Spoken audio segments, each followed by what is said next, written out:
Dudes, welcome back to the channel. Today we're going to be filming a video on how to put a wheel in a car, and we're going to be using my bug here.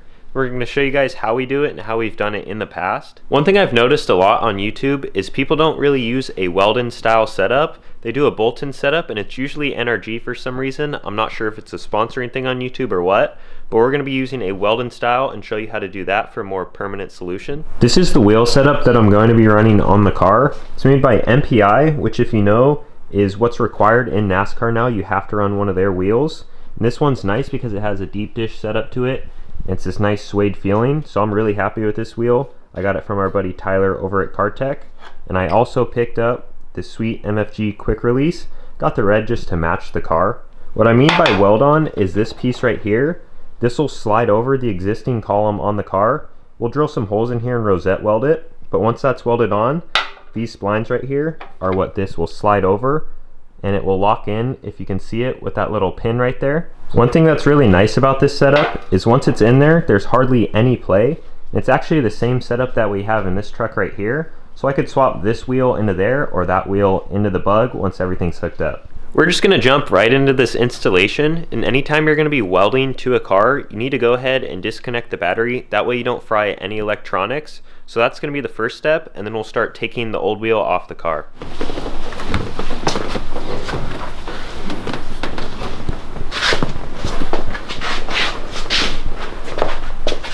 Look at that, dude. Freshy.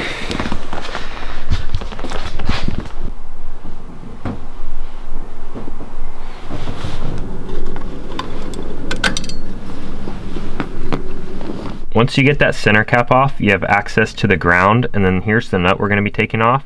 And we're thinking we can get a socket on there without taking this piece off. So we'll see once we get this ground off and get a socket on there.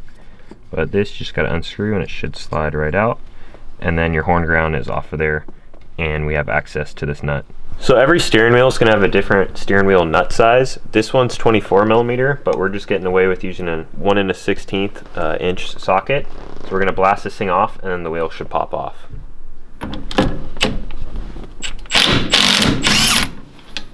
Trusty little Milwaukee impact, like nothing. And the washer here. None of this is going to get reused, but we're just going to save it in case. And sometimes this can be tricky to pop this off. We'll see how bad this one is. It's coming easy. So just like that, steering wheel's off. These are the splines that I was talking about that we're going to end up welding that piece to, so we can clean all this up and get ready to do that. So here's our spline piece for the wheel, and just to check things, we're going to slide it over, and you can see we get stopped at this point, so we're going to end up having to shave this down a little bit for it to slide over. But before that, we're going to drill holes in this for the rosette welds, and then we can get everything ready. That sounded kind of dumb, huh?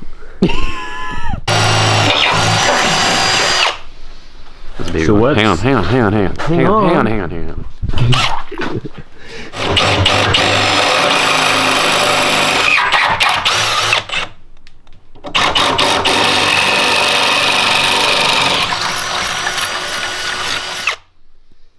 Dang. There we go, baby. So what's the purpose of doing a rosette weld in this case? So like if we just slid this on and welded just this edge, that'd be the only spot actually touching and actually bonding to the column that's in the car. So when you drill the rosette welds like this, it's basically just plugs that when you slide this over, the column that's in the car will be underneath this right here, and it just gives it more surface area where it's actually getting welded to, so it won't want to pull out away from the column when it's in the car. So it's just a stronger overall connection. Yeah, it's just stronger.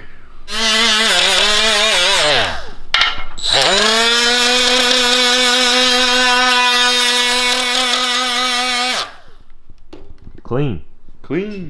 Now comes the time to sand down the column, and what are you going to be using for that? Right angle grinder and a flap disc. And 80 grit flap disc. It's 80 grit? Okay. Yeah. And that should do pretty well just to knock down those splines. Yeah, it'll knock this down, no problem. Well, let her rip.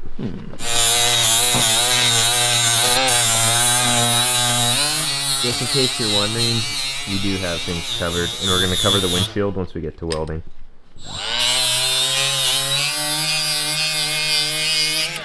Christian got the column ground down, and that stub fits right over it now. So we're getting ready to weld it. I covered the windshield just so it doesn't get pitted when we're welding. And I'm gonna hop in here and hold the wheel while he tacks it. So I don't know if we're going to be able to get an angle filming it, so we're going to do our best, but no angles of the dangles. yeah, we'll see.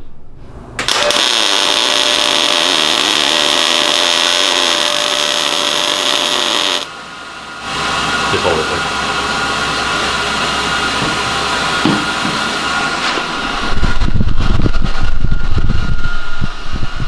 What are you doing, dude? Dude, I'm keeping this thing at full tension because you told me to. Can I let go? Yeah, you could let go now. Okay. She's in there. So I mocked everything up just the best I could from visual looking through, because you can see the old center section of the column in there because it's hollow in here. So you just line it up and try and make everything even as best as possible.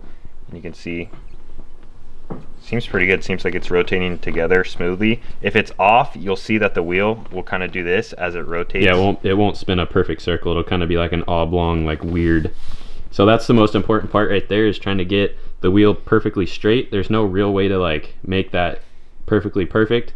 It's just going by eye. So yeah, unless you're going on to the exact diameter piece that fits directly into the stub that we're welding on, you're not going to get it perfectly aligned. So it's all kind of by eye and by feel. You definitely have to have two people with this. If you're trying to do this yourself and mock it up and weld it, good luck. Yeah, you got to have someone in here holding it. If we had a lathe and we could take the diameter of that stub that we just welded to the stock column, if we could machine that out to fit perfectly over those splines without having to shave them down, that would have been the best bet. But yeah, but you just got to work with what you have. Garage Not everybody has one of those. So she's in. So what process when you're doing the rosette Or MIG welds? welding. When you're doing the rosette welds, you're just doing a circle to try and fill it in, or what are you kind of doing in there? Yeah, you just go, like if it's a circle, I'll start like right here on one corner and then literally just work my way around the circle and just watch it fill up, like literally just fill the circle up. And once you get to the very end, you just kind of go right to the center, like you'll go around, and then once you meet back up, you just go to the center and then watch it fill it up till it's flush, and then you're done. So it's kind of just like a spiral inwards. Yep. Perfect.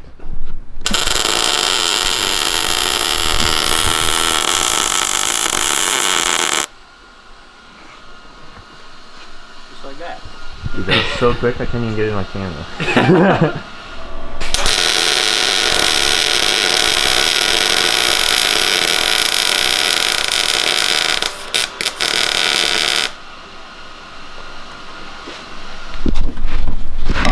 Whoa. No, you need... Too much? Yeah. Ow, yeah, that's too much. Go. A little bit more. A little bit more. Right there. Perks of having a bug. Turn it, no problem.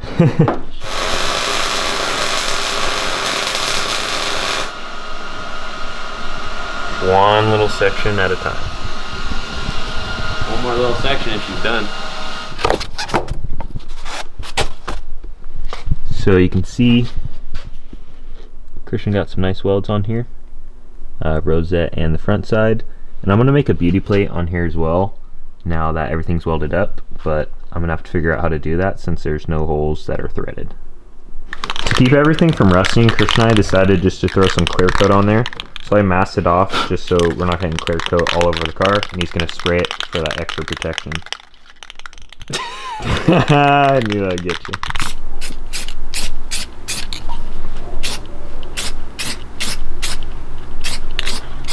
So Christian just brought up a good point about the horn button. On this car, I know the horn doesn't work, so just to make sure that nothing's going wrong, because the wire is touching the side of the stub right there. On the bottom, I know it connects down there, so I'm going to pull it off. That way there's no worries. But on your car or whatever vehicle you're working on, it's nice, or it'd be a good idea just to wrap it with some kind of electrical tape so it's not shorting out on the side anywhere. Now that everything is welded and clear coated, I'm going to go ahead and make a beauty plate to clean things up. I don't really care for this look of seeing all this, so I'm going to make a plate that mounts on here using two of these existing holes. So what I did is I went and got a 1/4-20 tap that we're going to use for that. So it's threaded, and then we're going to make a beauty plate with a little template, and there's going to be a dimple die in here around the main hole just to look cool. So I went and got that tap and die set right here. And then I also went over to Ace and just got two 1/4-20 stainless steel Allen head bolts, and those will look really clean in the plate. So the first step is going to be tapping that out, and then I'm gonna go ahead, make a template, and we'll get that made. The holes in the column are already really close to the size we need, but for a 1/4-20 tap, we're gonna need a 13/64 drill bit, so that's what I have right here. And it might be a little bit tricky drilling these, but I'll figure out a way to get them done.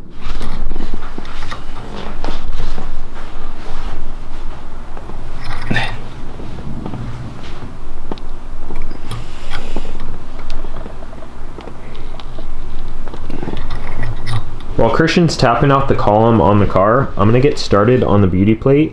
And to do that, I'm going to take the dimple die, put it in the center of this piece of ram board. That's what we use for mostly all of our templates.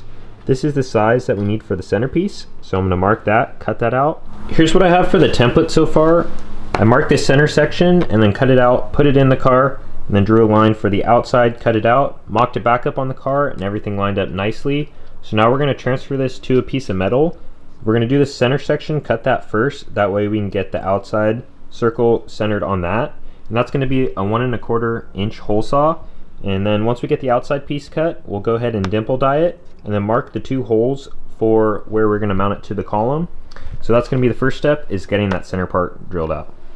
The second step, once we get there, is going to be cutting the outside circle out so it's centered perfectly on the inside circle. Dude. Now that I've drilled that, I'm going to set this over top and get it lined up as best as I can and trace the outside. And then from here, I'll take our Eastwood electric shears and I'll get it as close as possible. One thing I do like about this is once you get it rough cut out, you can go in and just make fine little adjustments really easily and just get little edges knocked off with this tool. So once you're done with it, you just take a grinder and it's exactly how you need it to be without much fine tuning. This is what I mean about getting really close with the Eastwood shears. I almost did like an octagon just cutting it out. You can see it's really close to the inside of that blue line now. So I'll clean it up with just a 4 1/2 inch angle grinder with a flappy disc, and we should be right on the dot. Here's our piece now that it's been cleaned up with just the 4 1/2 inch flappy disc. And I didn't mention it, but this is either 16 or 18 gauge aluminum. That's the material that I'm going to be using. And then now that that's done, I'm going to clean it up with just an orbital sander with 80 grit sandpaper before we do the dimple die, because it'll be pretty hard to get those edges once it is dimple dyed. So I'm going to do it beforehand and then go back after and clean it up. Now that our piece is cleaned up, we can go slap it on like that, slide it over, and we'll take this whole piece and slide it under our little hydraulic press the other way, and we'll clamp it down and dimple die the piece. Now we should have our nice dimple dyed piece. Pop that out and check it out. We have a nice even dimple die. The plate is completely flat still, it's not all warped. So just to mock it up real quick, we still have to do those 2 holes, but here's kind of what we're looking at design wise, just to clean things up. So once it's bolted together, this should look really good. So you just guessing or what, dude? Just guessing. Just going by eye. So what, are you peeling it back and then looking where it is? Yeah, just seeing the distance down and then kind of roughly where it's at. So I'll probably just make the hole a little bit bigger so it has just a tiny bit of wiggle room, and then you'll be able to like center it up and get it exactly where you want it. You got them both marked? No, just the one. Just do one at a time. Okay. You make 2 holes and they're not right, you're not gonna be happy. Okay, one at a time. So I'll get this drilled out and we'll put it back up there. Alright, well, Christian went ahead and got both the holes drilled, and you can see things line up really nicely, and there's a little bit of extra wiggle room just to line things up perfectly. Now that this is done, you can tell these aren't all the way in, and that is because they max out in the column. So we're going to end up having to shorten these bolts, and while we're doing that, we're going to paint this and steel it, and then once everything's dry and done, we'll put it all back together for the last time. Bam, like that. What are you doing, dude? Dude, you have to get the POV shot, dude.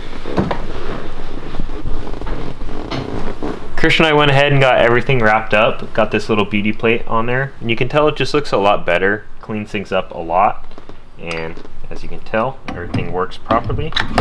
It's locked on there, not coming off, and it's nice and in line. Everything's perfect, and I can still reach the turn signals easily. The only thing I have left to do is get a center cap for this. The wheel came with one, but it's just a little bit too big for my taste. So I'm getting a smaller one to put in here, and I'll probably put a W on there or something. But that's going to wrap it up for this video. If you guys liked it and learned something, please leave a like, comment, and subscribe, and we'll see you in the next one.